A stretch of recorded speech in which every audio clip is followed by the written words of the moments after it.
Net unrealized appreciation is the growth in employer stock above its original cost inside a retirement plan.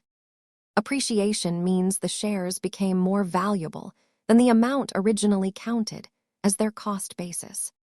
The basic math is current share value minus cost basis, which isolates the built-in gain. People discuss NUA because it can split one stock distribution into two different tax buckets.